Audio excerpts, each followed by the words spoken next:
Welcome to the channel, Chinese English Express. Today, I am going to come up with a new and exciting content.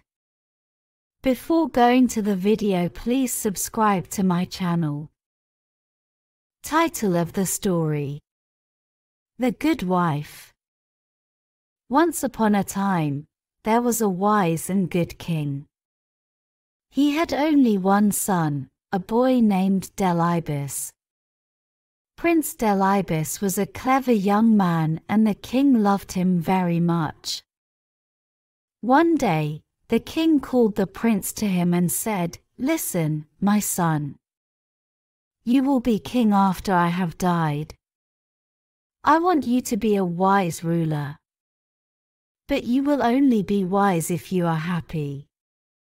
And you will only be happy if you marry a good and clever woman. So I want you to travel around my kingdom.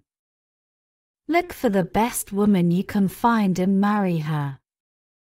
Then I am sure you will become a good ruler of our kingdom."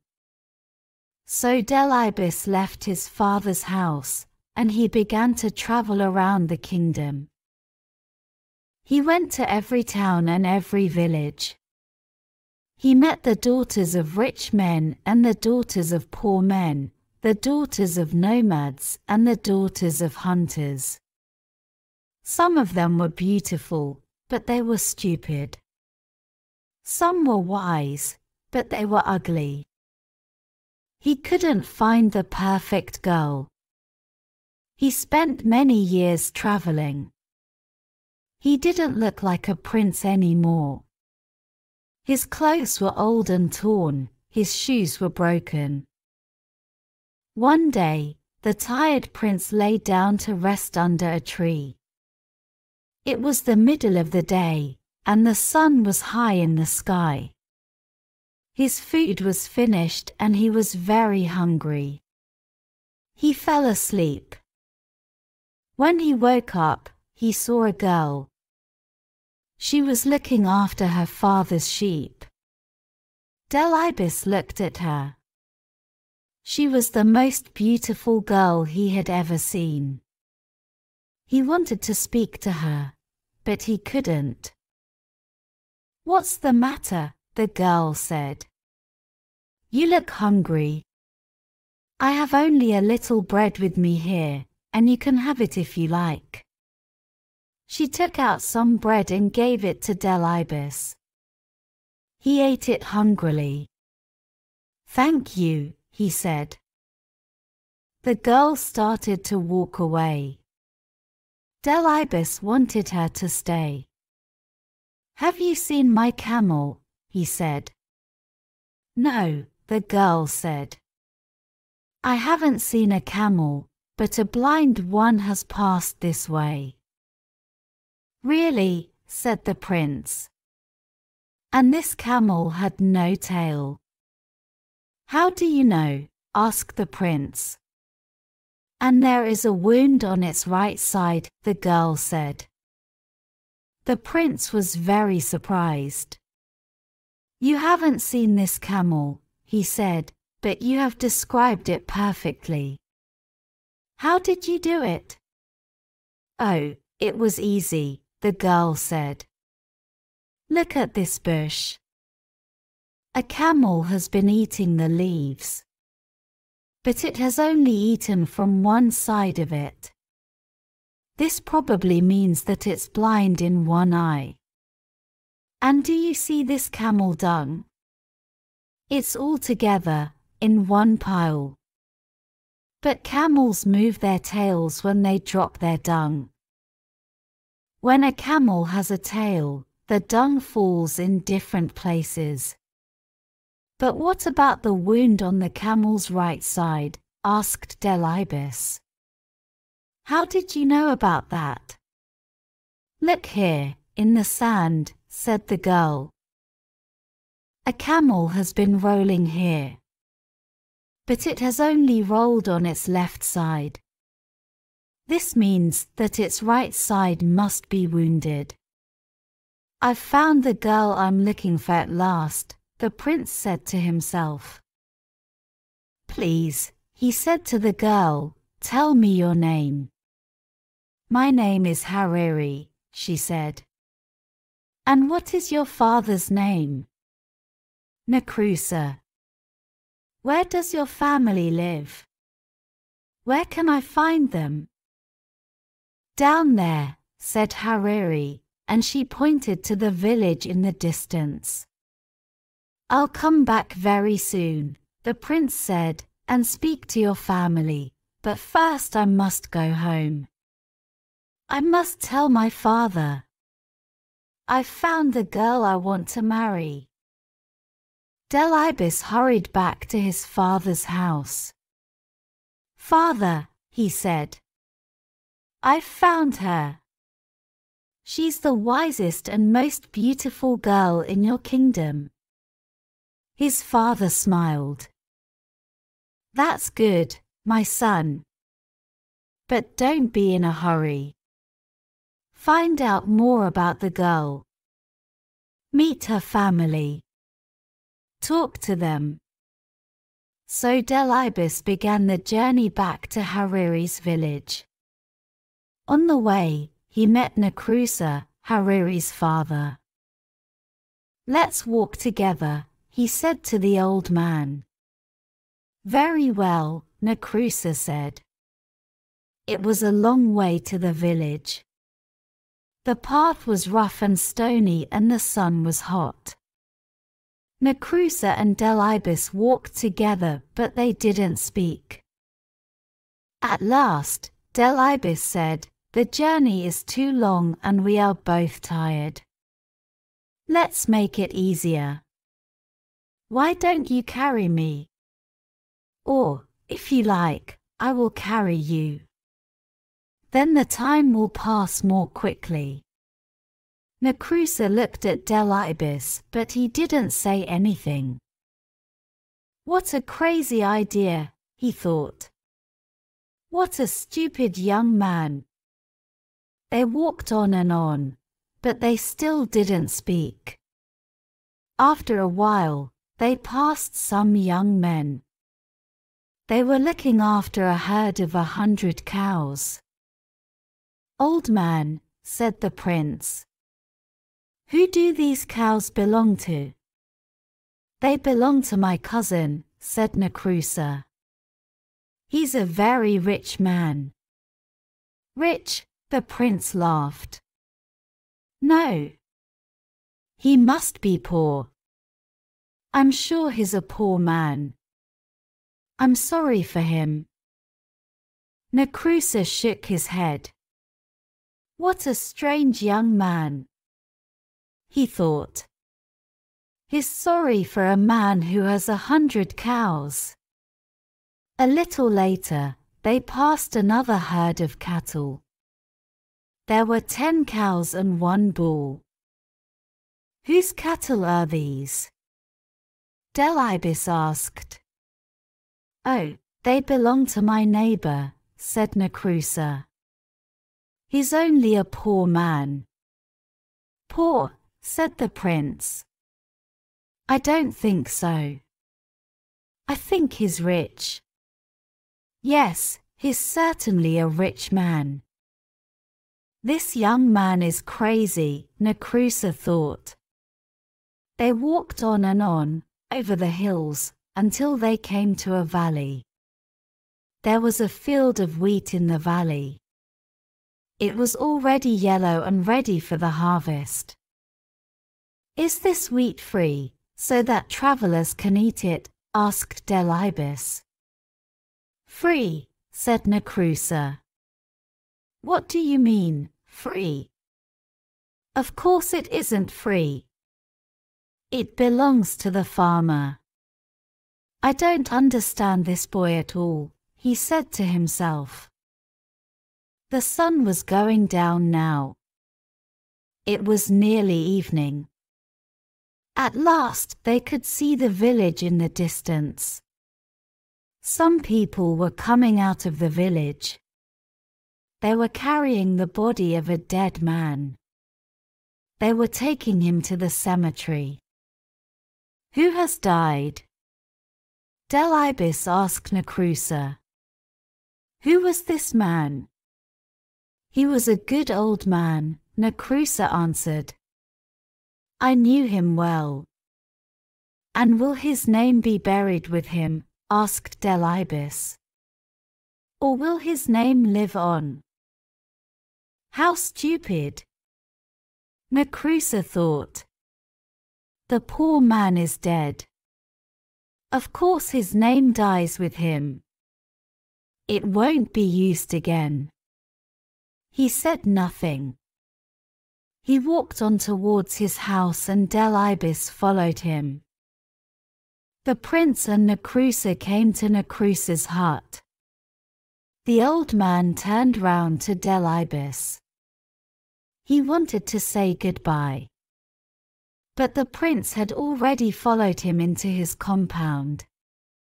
Nacrusa was tired of Del Ibis. He wanted him to go away. But now the young man was his guest. He had to welcome him. So he went into his hut and brought out a mat. He put it on the ground and Del Ibis sat down on it. Hariri was inside the hut. She was cooking the evening meal. Listen, daughter, Nacrusa said to her. We have a very strange guest. A crazy young man has followed me all day. He's come to the village with me and now he's here in my compound. Take him some water so that he can wash his feet. So Hariri took some water and went out to wash Del Ibis's feet. He was very happy when he saw her. She smiled at him, and his heart jumped. She was even more beautiful than before. Why don't you put your feet on the mat? She asked him. Look. They're on the dirty ground. But my feet are still dirty, Del Ibis answered. You haven't washed them yet. If I put them on the mat now, the mat will get dirty too. So Hariri washed his feet. When they were clean, he put them on the mat. Hariri went back into the hut to find her father. This young man isn't crazy at all, she said. Oh yes, he is, said Nacrusa. Do you know what he said to me on the road? Let's make the journey easier, he said. Why don't you carry me? Or, if you like, I'll carry you. Wasn't that stupid? How can I, an old man, carry a big young man like him? But father, Hariri said. You don't understand. He meant that the journey was long and boring. He wanted to make it interesting. When he said, why don't you carry me, he meant, why don't you tell me a story? And when he said, or if you like, I'll carry you, he meant, or, if you like, I'll tell you a story. In that way, you could help each other along the road. Well, anyway, said Nacrusa. That wasn't the only thing. We passed a big herd of 100 cows. Who do these cows belong to? He asked me. He must be a poor man. Poor? A man with 100 cows is rich. Then later, we passed a small herd of 10 cows and 1 bull. Who do these belong to? He said. Oh, he must be a rich man. Now, isn't that crazy? No, father, Hariri said. He's right. The man with 100 cows is rich now, but he won't be rich for long. If he doesn't have a bull, his cows will never give birth to calves. After a while they will all die and he'll be poor again. But the man who has a bull as well as 10 cows will soon be rich. His cows will all have calves. He'll have more and more cattle every year. You haven't heard it all, Nacrusa said. We passed a field of wheat. Is this wheat free, so that travelers can eat it? This stupid boy asked me. Free? I said. Of course it isn't free. It belongs to the farmer. Only he can eat it. But father, said Hariri. Who is the farmer? Is he a generous man? Does he give food to the guests and travelers who come to his hut? Yes, said Nacrusa. I know the man. He's a good man. He's always kind to guests and travelers. And does he ask them to pay for their food? Asked Hariri. Of course he doesn't. Nacrusa answered. What kind of man asks his guests to pay for their food? Then the young man was right, Hariri said. The wheat is free. Travelers can eat it without paying. Well, perhaps, Nacrusa said. But listen to this. While we were coming into the village, we passed a funeral. A crowd of people were taking a dead man to the cemetery. And do you know what this poor fool said? Will his name be buried with him, or will it be used again? Oh, said Hariri, that's easy to understand. He was asking you if the man had a son. The father's name lives on in his son. It's not buried with him. It's used again and again. Nacrusa was tired of talking to his daughter. He went to talk to her uncles. My daughter's crazy, he said. You have seen that strange young man sitting outside my hut. He asks all kinds of stupid questions. But my daughter likes him.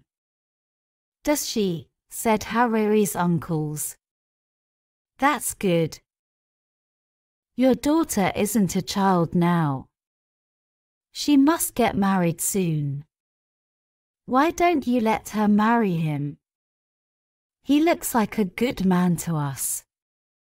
Oh, very well, said Nacrusa. But it's all so strange. I can't understand it at all. They're both crazy. Hariri heard her uncles and her father. She was very happy.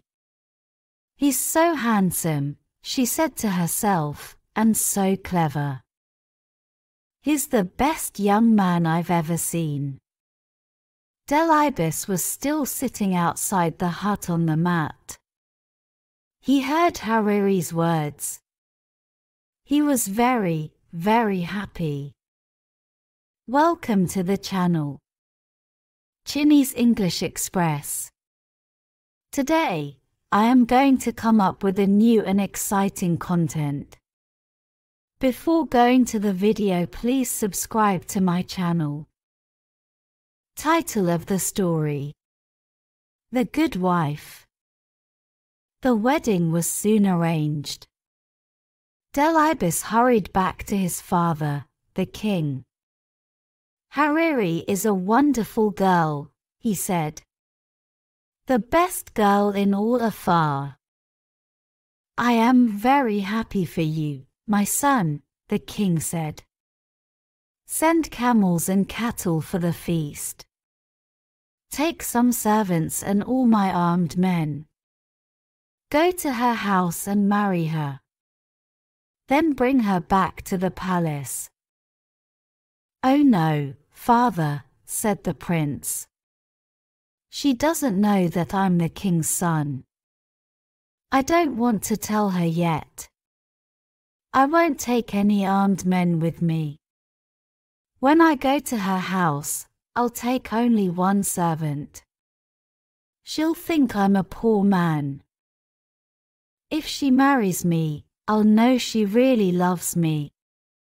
The king smiled. "Very well, my son," he said. "Go, but come back soon. I want to meet my new daughter." It was a long way from the king's house to Nacrusa's village. The prince and his servants started their journey early in the morning. But they walked all day. The sun rose higher and higher in the sky. It became hotter and hotter. "I'm very hot and very, very thirsty," Delibis said. "I must have a drink."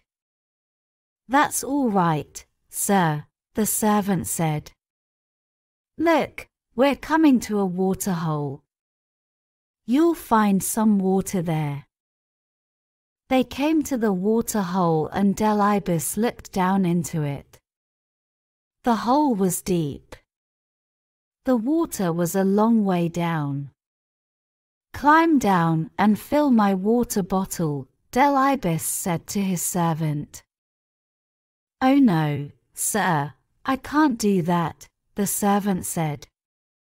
"I don't want to fall and break my neck." So Delibis climbed into the water hole himself. He drank the cool, clean water and filled his bottle. Then he looked up at his servant. "Pull me up," he shouted.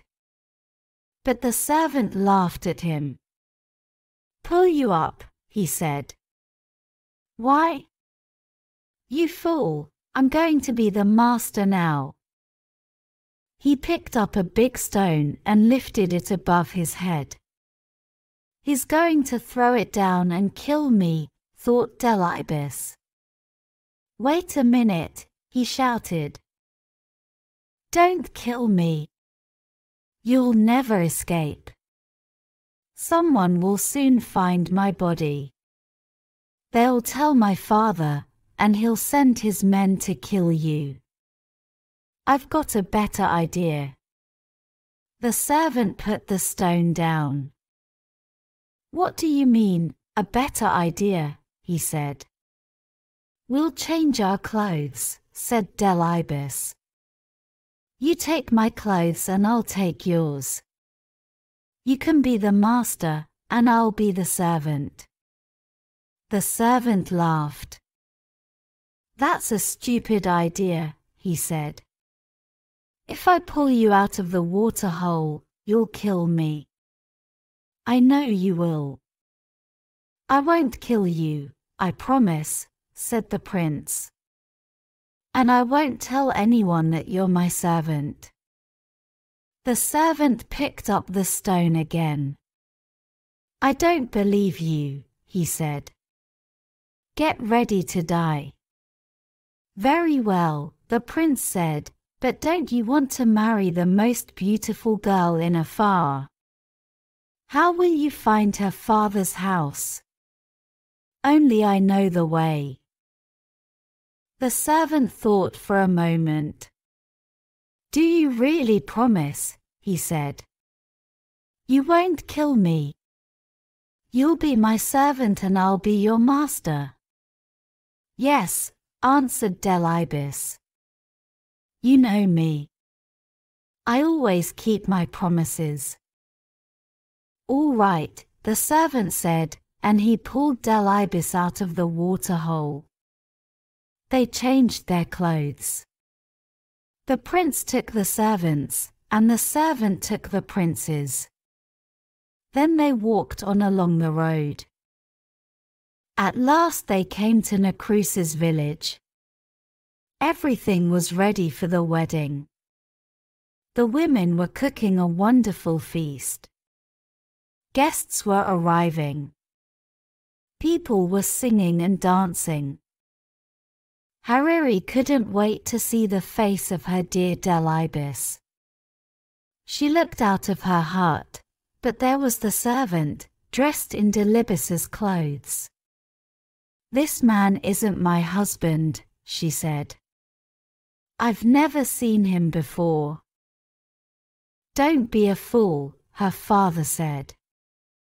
"Look at his clothes, his dagger and his shoes. He was wearing them when he came here before." "But my husband is a clever man," said Hariri. "This man looks like a fool. Let me ask him some questions." "Oh, very well," Nakrusa said. "But be quick. The guests are waiting. The wedding must begin." So Hariri came out of her hut and spoke to the servant. "Tell me," she said, "what is the heaviest thing a man can carry?" The servant frowned. "The heaviest thing," he said. Let me think. A camel's heavy." "No, a fallen tree is heavy." "Ah. I know. A grinding stone." "Yes, a grinding stone is the heaviest thing."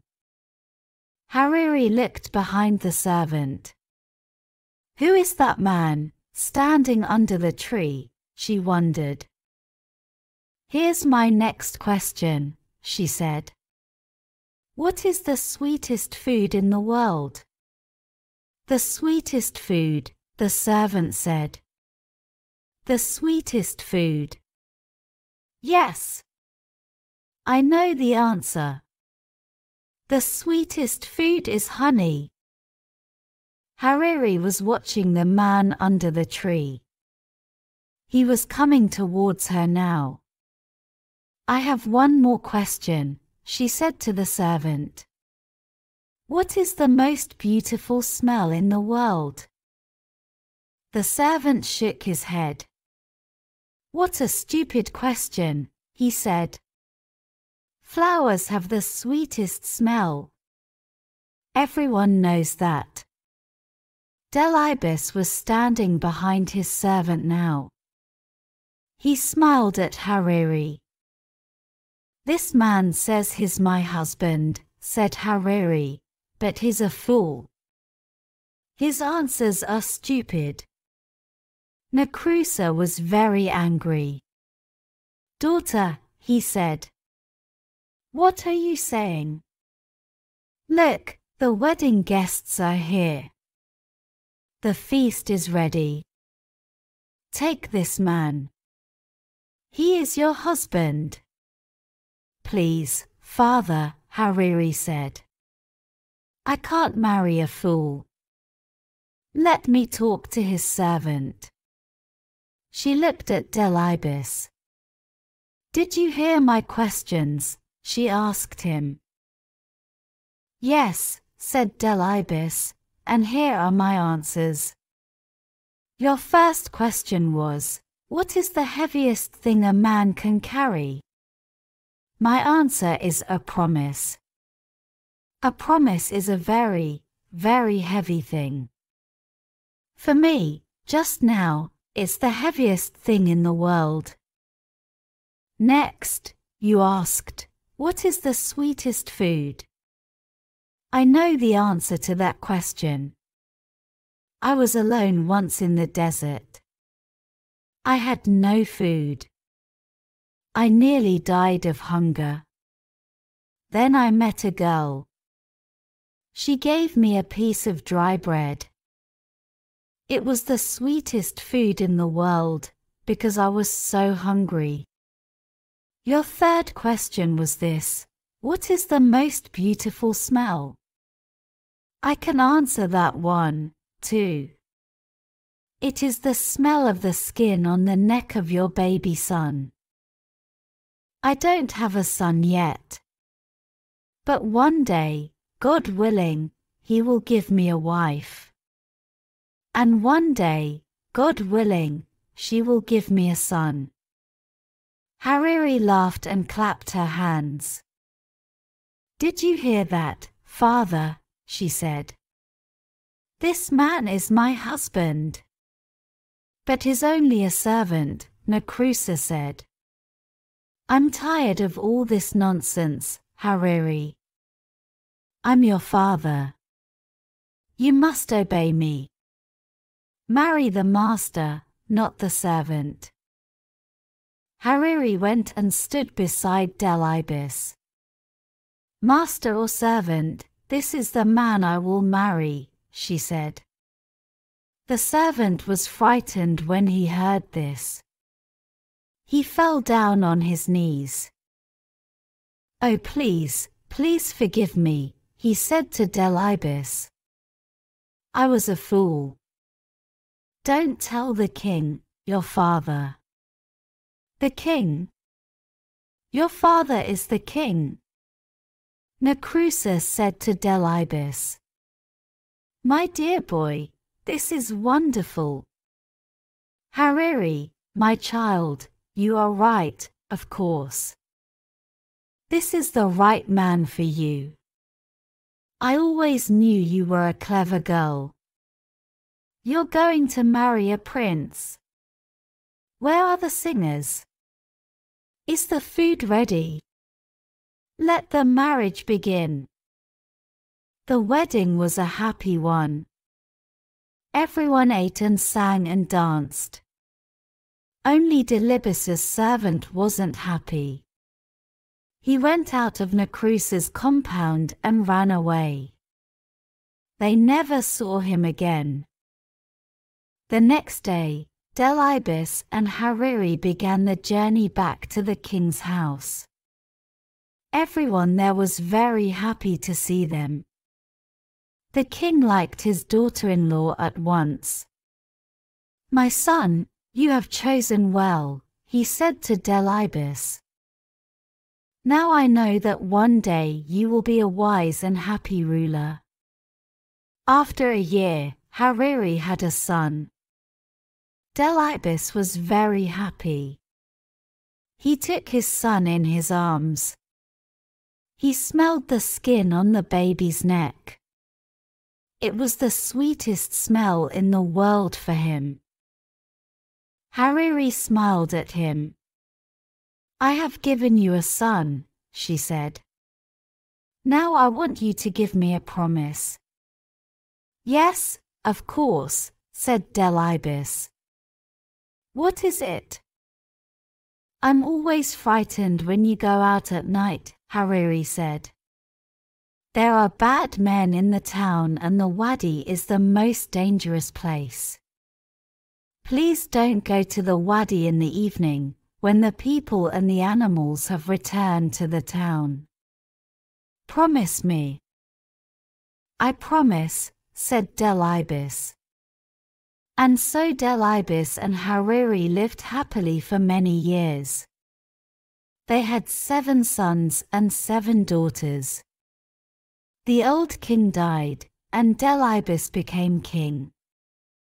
He was a wise and good ruler. The years passed. One day, when Delibis and Hariri were old, a servant came to Delibis. "The camels have returned from the wadi," he said, "but one of them is lost." Delibis forgot his promise to Hariri. "I'll go myself and look for it," he said. It was dark outside. There was only a half moon in the sky. Everything was quiet. There was nobody at the wadi now. Everyone was at home in their own houses. Suddenly, 4 men jumped out from behind a tree. "Give us your money," shouted one. "Give us your clothes," shouted another. The 3rd man came close to Delibis and looked at his face. "Let him go," he said to the others. "It is the king." "What?" the 4th man said. "Yes, quick, let him go." But the first two robbers laughed. "Let him go," they said. "Are you crazy? He'll send his soldiers after us. They'll catch us and kill us. No, we must kill him now." They began to argue with each other. "Kill him," the first two robbers said. "Let him go," said the others. The first two robbers were the strongest. "We must kill you," they said to the king. "We want to save our own lives." "Give me one last wish before I die," the king said. "Very well," said the robbers. "What is it?"